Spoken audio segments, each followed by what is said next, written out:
ariko kuba nsubiye guhagarara imbere y'ishengero ngashima Imana nagiye mbona hakoroka mu nda yanjye inkara ndashima Imana cyane kuba nsubiye guhagarara imbere y'ishengero ndashima Imana cyane kuba nsubiye kuvuga ishimwe ryawe umuntu ndazasiga kuri referanse niyihane ni ukuri hari ikiganza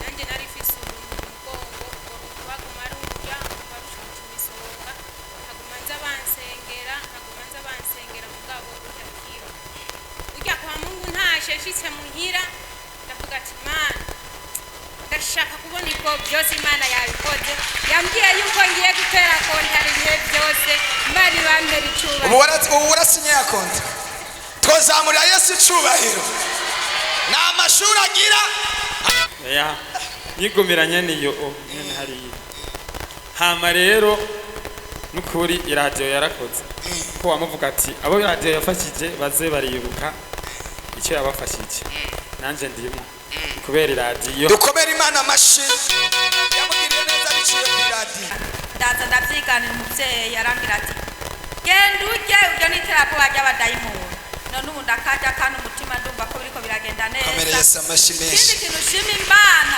nari mfise imbeba nyinshi mu nzu ndashima Imana ko ubunye zaheze ubu zahora ari umukuku umenga n'ubushe zije naca nagura kumura amahoro ngacangwara rero ndashima Imana mwindwi byaraje ngo bije kunyica biradedema biravuga ngo kwimbeba zose ngo zapfuye rero ubu ndashima Imana n'ubuhari ntabwo uvuga ugifise watsinzwe mu izina rya Yesu mwami Imana nahaje icubahiro amen twokomera Yesu amashyi kubwo yamugiriye neza ibazena abadayimoni bafise ubujyaji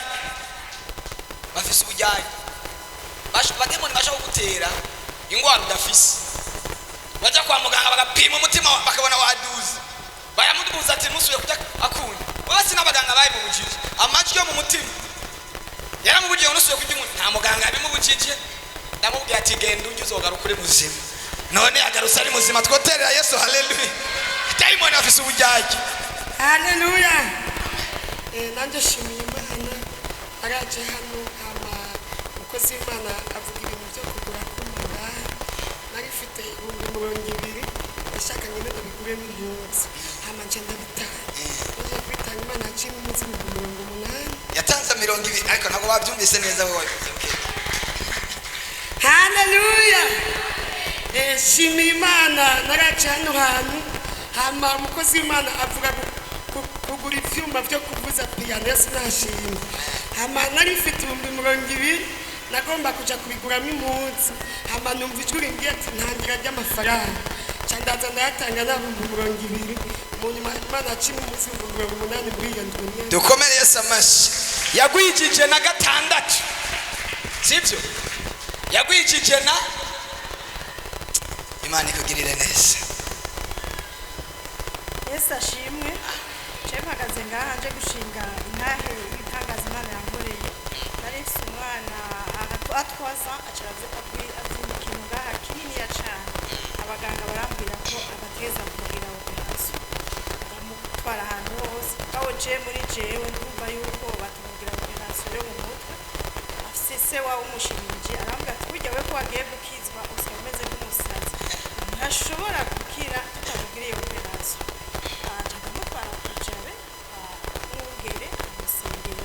ndasubira ndamusubizayo aramusengera aravuga ati hari ukuntu cagenda kigasubira kikagaruka ndamutwara muri me baramusengera cane gose ntabwo nasubiye ndamutwara kuvuga aravuga ati caragiye dukomere Yesu amashyi Imana ya repentance yamugiriye neza uwo mwana turi kumwari ngaha ubafise 11 kuva kuri 4 icyo kintu gifise caraheze haleluya Yesu ashimwe bakatwitiranya kuko dusangira ibishimo bakatwitiranya kuko dusangira ibyago bakabigira kenshi baturusha n'ubutunzi bakagenda mu we utagira niga imbwa zeziga bawe w'imburizi arikora ibyacu usangukira hari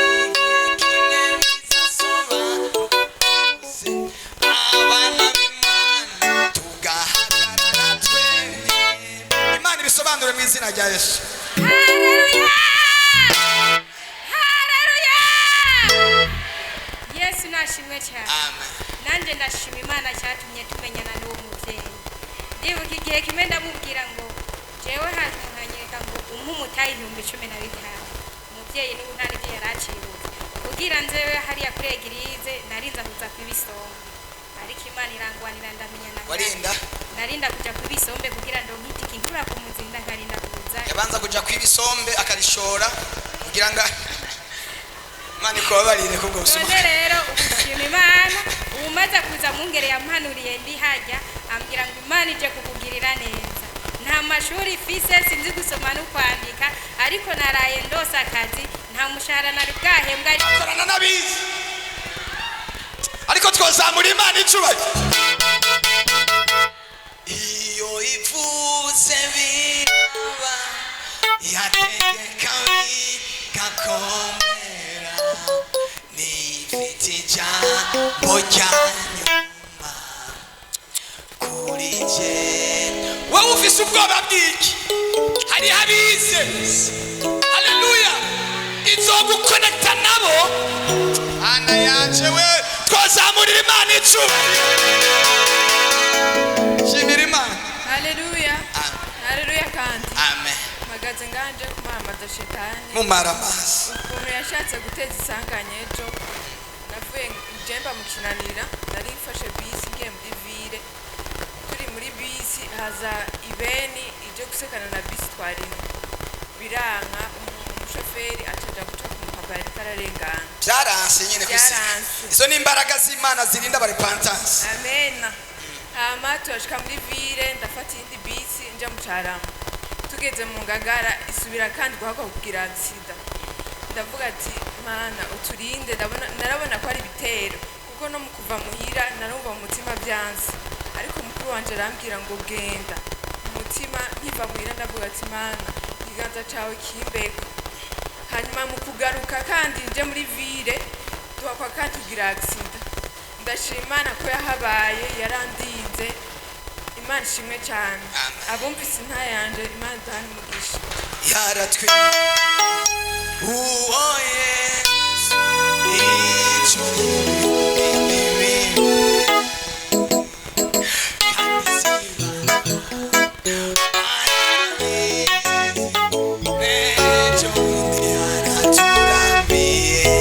yaratwimanye.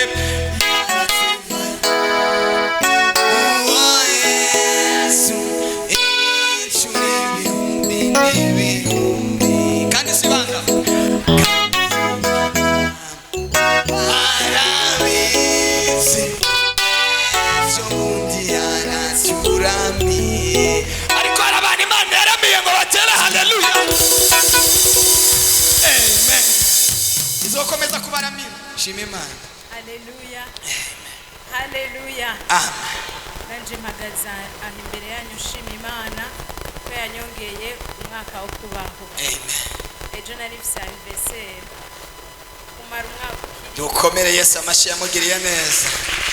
Ariko abaririmbyi niho muri ngo murimbira akaririmbo mu mukezi. Joyeux anniversaire, joyeux anniversaire, joyeux anniversaire douce, joyeux anniversaire. Reka ndababwire mu Mana niho hantu honyene hari umunyenga. Nakwigije imyaka 35 muregwa surprise anniversaire kuva mvuka sinamenye nuko umwaka waheze ariko mu gakiza nana.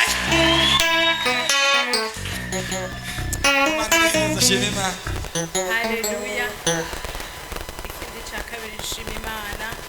Ndashima Imana ko ndabona umugisha w'Imana. Amen. Ukuri muri amezi atatu arenga kwitwitsa ibiri mbatari zitatu ukuri muri iri shengero nahaboneye Imana. Amashi ku mwami Yesu Kristo. Nahaboneye umugisha w'Imana mwinshi cyane. Hari ibintu byinshi Imana yakoze sinokwirirwa ndabivuga kuko ni byinshi ariko mumenye ngo hari icyo Imana yakoze. Yesu abamugisha. Amen. Dukomere Yesu amashi ku byo yakoze. Erega burya kanabwira naho nawe wagumye wicaye ubwo ntitwahaguruka twese hariho abashimye mu buryo bwo kugira gutya ariko yarakoze shima Imana. Haleluya, haleluya. Anje ndigaha nshima Imana yashikanye ngaha muri Repentance. Amen. Kuva uko nabayeho sinahora nsenga, sinarinzi urusengero, ntiyarazi urushengero. oya ntabyo narinzi, sinarinzi gushikana, sinarinzi na kimwe kubera radio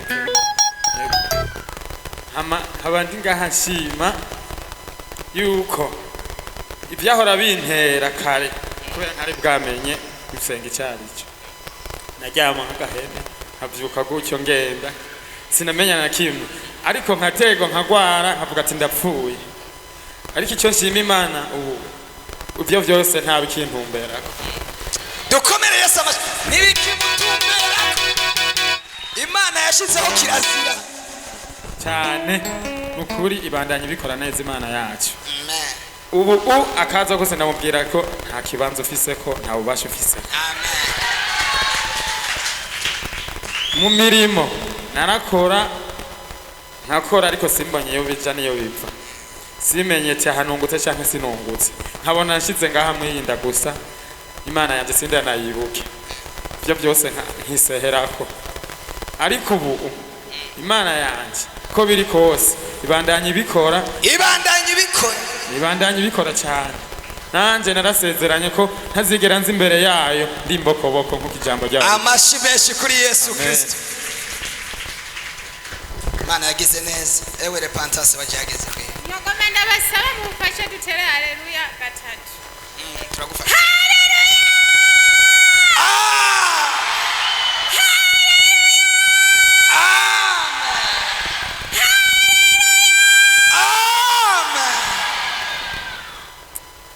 Ndashima Imana cyane kuba nsubiye guhagarara imbere y'ishengero ngashima Imana.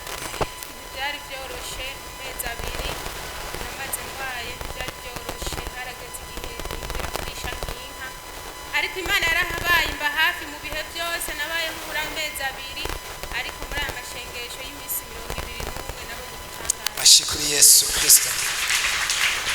None igitangaza hari ku munsi wa Mungu nanicaye hariya pasiteri ariko aravuga ngo ukuboko kwawe naho noba ndi umugabitanye waguti, kuko amaboko y'abakozi b'Imana amaze kunkorako menshi, ariko uyu munsi ndashaka mbona ukuboko kwawe. Ndaryama umutwara arambwira ngo uyu munsi wasinziriye, ndavuga ati ni ukuri nasinziriye mugabo hirya navuye kugumirwa kubera ndamaze kukugora kenshi.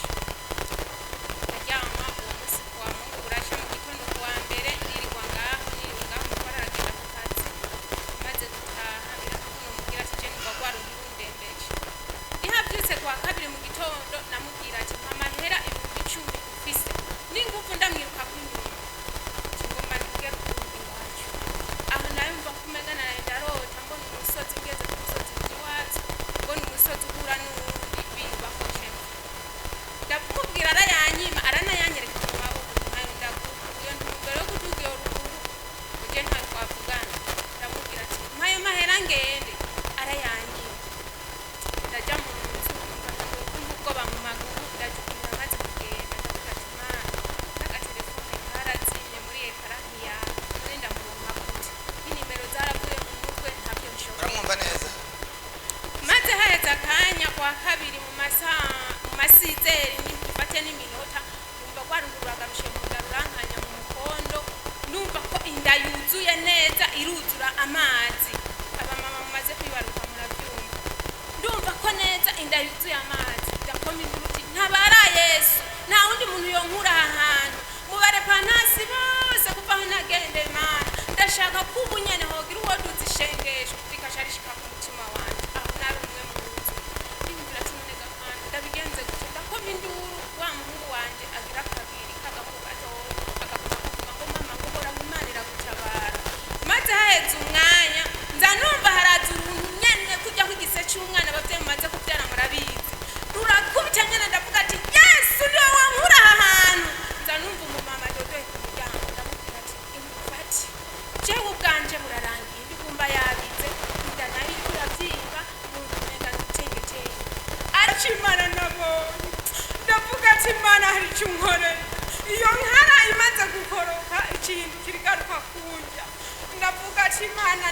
Ikigaruka wa ku mama igarushitse kundya wa mama aravuga ati mu izina rya Yesu kwasengera ngaho ku musaka rya Yesu aravuga ati tuyikubita abona kize kwasama kimurya ndavuga ati mana ukiramutse kimbuyemo aho nariko ndakumbagara ndiko kiramutse kimbuyemo ndashaka mana kubikoze kigambamo nanjye nkasubira nkaba umumama nk'abandi amezi abiri ndi mu bibazo nguma niboshe naniwe kubera iyo nkara ndavuga ati Imana naho biruko reka nshima Imana Yesu hari ikintu Imana yankora hari icyo Imana yankora bamama muri ngaha muzovuga ati Imana irakora muri repantasi amashengesho y'iminsi 21 niyo yankoreye igitanda haleluya kujabira kokomera Yesu amashi menshi cyane ndavuga ati jewe naho aba bana noka isa nkababona ko bihuku ndashaka ko hari icyo unkoreye ndavuga ati Mana umutware ntabwo ndi bumurondere nawe yari umutima ubosha uhagarara ndavuga ati Mana reka ndakwirwa mu mama ati nimurabe tukikubita Yesu ashimwe cyane gatoya mwe mwibaza ngo ibyo bintu tuko turaba ariko aravuga ngo ni ibintu by'ibinyoma iki kintu yabyaye rindira gatoya kwa gatandatu Imana yari yavuze ko imukijije kandi mubohoye ikintu kimuvuye mu nda kigaruka kuza kumujya dukomere Yesu amashi menshi cyane ku mirimo n'ibitangaza aya masengesho kandi babwiza ukuri aya masengesho Imana yari yatubwiye kwa Mungu tuyasozeye iravuga ngo ikoze ikintu uzocumva wese iminzere rizovuga mu matwi Imana yabivuze cyangwa ntiyabivuze Imana yatangiye ibikorwa ugiye kubona ibintu bizogutangaza n'abantu bose bagatangara bakamenya yuko twakurikiye Imana yarambariye ku munsi wa gatandatu irambwira ngo hari abantu bumva amajwi y'impene abahamagara uyu mumama yarimo turi ari inyuma Imana irambwira ngo tanga ikimazi iyi ndwi nyene bayindwi yawe yo gukira no kubohoka indwi kurikira yabyaye ico kintu cari mu nda yiwe ubu ni muzima ari degende ariko twokomera Yesu amashi menshi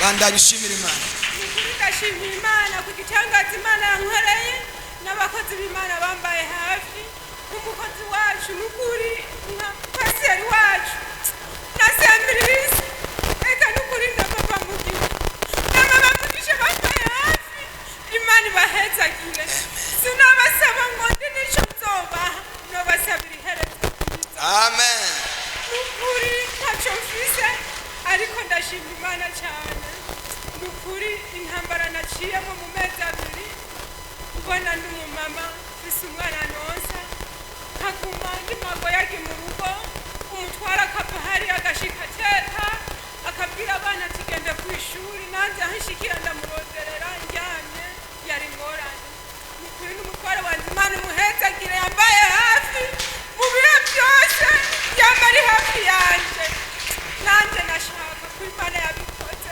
nkaba nsigaye guhagarara imbere y'ishengero umfashe nkomera amashyi Imana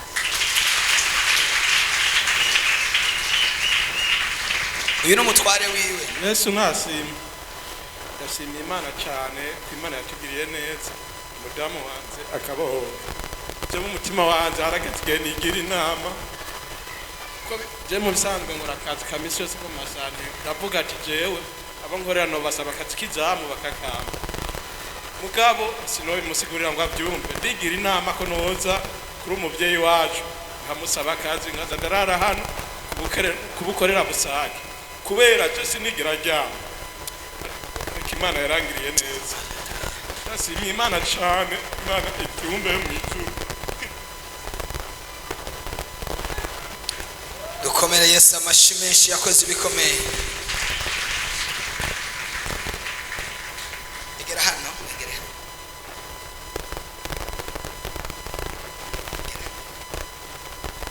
Haleluya haleluya ariko muba mwitabira mw'abantu haleluya nanje nje gushimira Imana yaratuzigamiye yatugiriye neza je namanutse ku munsi wa gatandatu je mbaruguru nari nje guherekeza umugofero wanje yaragiye hanze ariko nkaba nari mfise umwana yari yibungenze agomba kugenda kuvyara nari nzi yuko buca nduga ariko arambwira ati mama ntuduge jewe ndumva umenga harageze ko nja kwa muganga kwa umva bwaca buca ari kwa Mungu rero turagenda kwa muganga turarayo kwa mbere saa 5:30 Imana kiratugirira neza kiraduha umwana w'umuhungu numva noshimira Imana numva nukuri numva nunzi akanyamuneza jewe nzoduga ejo ariko navuze uko bigenda kose bigeze guca ngaha kugira ngo ndamutse ishengero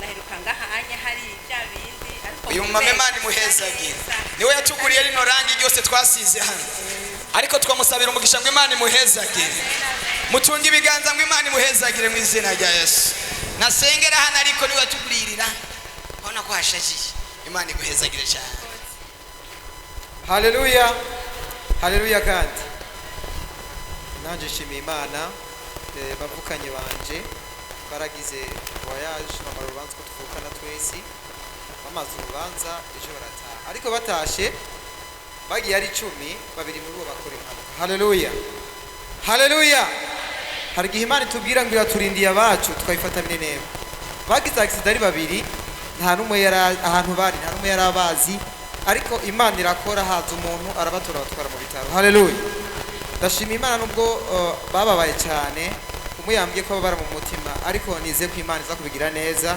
haleluya Imana yashize kurinda haleluya Imana ishimwe turinde haleluya nushimwe Yesu warakoze ataba wewe nitwari kumenyana shima Imana umwanya watujanye haleluya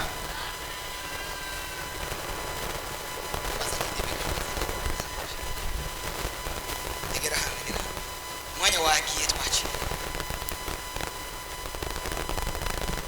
Yesu nashimwe haleluya haleluya je nanje nipfuje gushimira Imana muri aya masengesho hari gihe bamwe twishugwa abandi tukageragezwa si byiza byose ko byama biza bimeze neza Yesu ntabwo icubahiro jewe na aho nawe risabye nkorera yo hakujya mu rubirizi satani yarangerageje umuzamu yakoraho nakorera afata yiba ibikoresho nahora nkoresha Yesu nahabwe icubahiro amaze kuvyiba burya naraje ndasenga mugona nuko nasenze numva nababaye cyane ndavuga ati Imana none ubu ngiye kuzokoresha iki ko ari byo nahora nkoresha burya Imana yanje irumva isengesho ryanje muri iyo minsi turi mu masengesho ngahicisha mu makozi y'Imana irambwiye ati reka kubukazi shavu ati Imana yawe igiye kugucira inzira Yesu nashimwe hari igihe hazi ikigeragezo kugira Imana ipime ukwizera kwawe Yesu nashimwe kandi Imana ihabwa icubahiro ko yahabaye bimaze kwa muri iyo minsi nagize gutya burya ndavuga ati none ko mbona nta hantu nokura amafaranga nzoyakura he Yesu nahabwa icubahiro burya ayo mafaranga nayakoreye umunsi umwe uwo munsi ca ndaranguze n'ivyo bikoresho kandi Imana yarahabaye Imana yo Yesu ihabwa icubahiro amen amashiko umwami Yesu Kristo yamugiriye neza Yesu ashimwe fisi Imana zamukunda gusenga ni bombe